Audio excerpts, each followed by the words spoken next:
Bonjour à tous et ravi de vous retrouver pour faire de la route ensemble aujourd'hui. Ça s'appelle Vincent Limite, c'est pour tous les fans d'adrénaline et de moteurs sous toutes leurs formes. Mais d'abord, voici le programme de ce deuxième numéro sur Motors TV. I'm talking to you by telephone from the Oval Room at the White House. It was a surprise to me when Houston said the president wants to talk to you. Moi, je suis très à l'aise dans mon métier et je suis encore plus à l'aise sur un jet ski. C'est maintenant un jet ski, quand on se fait mal, on se fait très mal.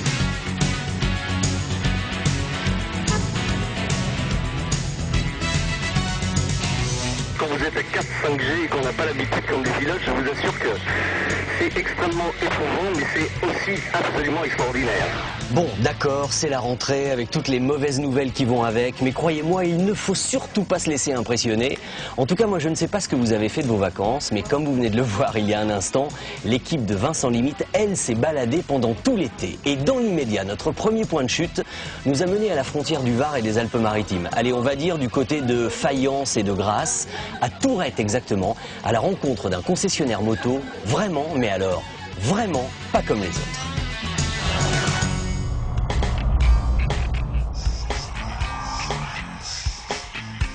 Bonjour, bienvenue. Ici, vous êtes donc dans ma concession chez Nitrobike à Tourette. Ici, on répare tout ce qui est moto, scooter, etc. Mais évidemment, c'est pas la compétition là, c'est vraiment pour le particulier, pour le client. Salut Vincent. Ça va ? Ça va et toi? Bon, j'étais de passage, hein, j'ai pas résisté à la tentation. Alors, je ne viens pas chercher d'accessoires, j'ai besoin de rien. Moi, je viens voir le pilote de drag moto. Et la bête sauvage, pour voir où tu en es, tu la remontes en ce moment? Bah écoute, ouais. Justement, pour les téléspectateurs de Motors TV qui sont avec nous et qui, à mon avis, sont pas forcément de grands spécialistes du drag moto, et tu peux nous faire une présentation générale de la discipline, du style de compétition? Oui, alors d'abord, il faut savoir que ces machines-là qui sont très longues, très basses, sont faites pour faire des hautes vitesses. On atteint des vitesses de plus de 400 km/h aux 400 mètres départ arrêté, qui est donc la discipline.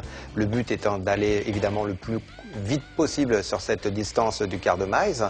Et pour ça, on a des moteurs que dans cette catégorie qui est la catégorie Rennes, le Top Fuel, où là tout est autorisé. On fonctionne en fait avec des moteurs que nous sommes obligés de fabriquer nous-mêmes car il n'existe aucune entreprise pour fabriquer ces moteurs. Donc on fabrique les moteurs avec nos machines-outils ici même. En fait, chaque engin est un prototype. Pour nous, c'est un gros challenge parce que c'est vrai que la récompense, c'est que à passer des nuits entières à travailler sur des moteurs, à fabriquer des moteurs et d'arriver sur un circuit et de mettre, on va dire, à projet ce qu'on a fait, ce qu'on a produit l'hiver et le développement qu'on a produit et déchirer les chronos, en fait, c'est ça le terme. C'est une grande satisfaction. C'est une grande satisfaction, quoi. C'est un grand plaisir.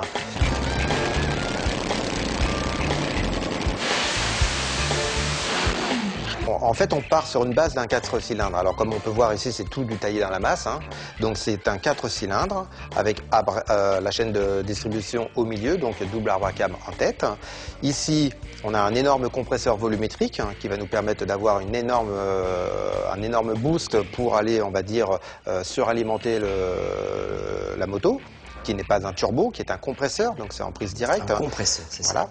Après, la culasse, qui est la partie qui vient ici, alors voilà, c'est ce qui manque, tu vas nous la montrer après, parce que j'allais dire, il manque un bout là. Tout à fait, la culasse est en préparation, puisque la moto est pratiquement prête pour partir la semaine prochaine faire une course. Génial, parce que c'est rare de l'avoir comme ça. C'est très rare. C'est énormément de disponibilité, beaucoup de temps, beaucoup de mécanique, du danger. Qu'est-ce qui fait courir Eric Teboul? Quand on a un engin comme ça qui est en route, où ça ressent la puissance pure, et quand on sent que, on va dire, 80% des passionnés de sport mécanique sont toujours à la recherche de puissance, de performance, de chevaux. Tu me dis ça à moi. Que ce soit dans le rallye, dans la motocross, dans le dragster, dans la Formule 1, etc., on recherche toujours des chevaux, on recherche toujours de puissance. Même le citoyen derrière sa voiture au feu rouge, quand il a un Gugus à côté qui le chatouille un petit peu avec le coup de gaz, etc., inconsciemment, ils veulent faire du dragster parce qu'ils veulent partir plus vite que lui. Donc on est toujours à vouloir avoir une machine plus rapide. Alors écoute, moi je te propose un truc Eric, parce que là on va te laisser finir un petit peu la mécanique, c'est de revenir te voir dans 2-3 jours. La moto sera terminée, sera remontée complètement. Et tu penses que tu pourrais nous la démarrer Bien sûr. Ok, bah écoute, impeccable. Rendez-vous dans 2-3 jours? Ça marche. Ça marche. Allez, je vous propose maintenant de tailler la route en direction de Saint-Tropez, mais pas pour faire la fête. Encore que c'est dans la ville immortalisée par Et Dieu créa la femme et la série des gendarmes qu'a eu lieu récemment la fête de l'espace pour commémorer le 40e anniversaire du premier pas de l'homme sur la Lune. Et pour Motors TV, j'ai rencontré en exclusivité un véritable héros des temps modernes pour qui danger, passion et puissance ont représenté les plus grandes heures de sa vie. Venez avec moi, un reportage de Adrien Martini.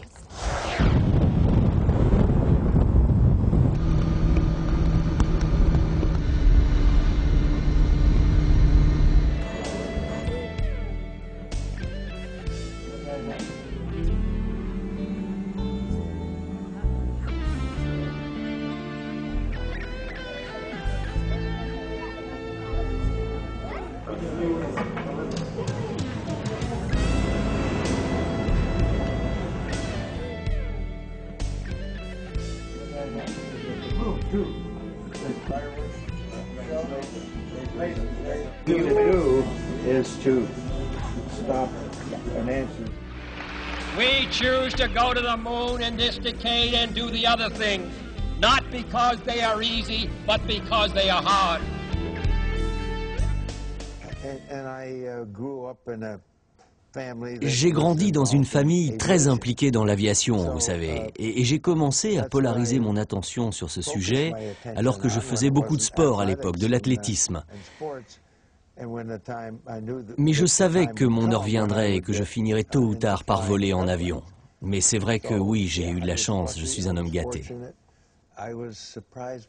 J'ai été surpris par deux choses quand je suis devenu astronaute. D'abord, c'est qu'il n'y avait pas de test véritable, pas d'examen de passage.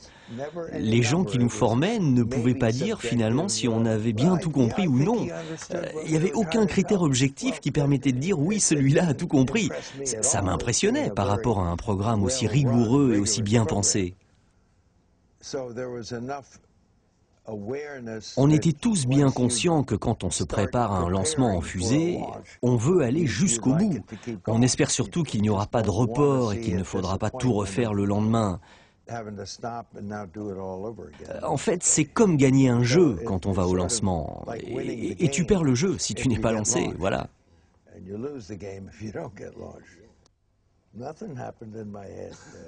Il ne se passait rien de spécial dans ma tête, vous savez.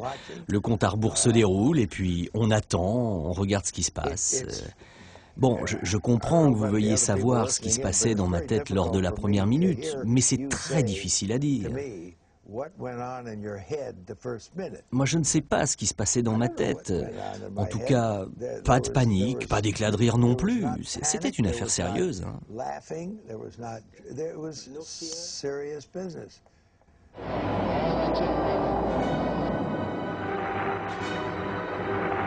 Liftoff. We have a liftoff. 32 minutes past the hour.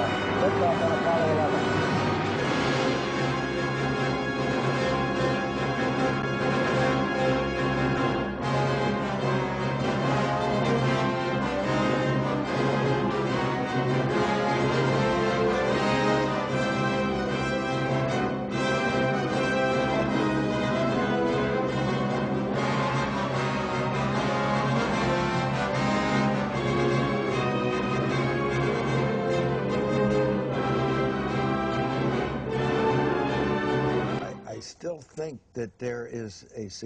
Je pense qu'il y avait une différence assez significative entre les différentes fusées Apollo, car certains astronautes évoquent des très très fortes vibrations, que ça secouait vraiment très fort de partout, et d'autres, comme moi, se souviennent finalement de sensations beaucoup plus douces.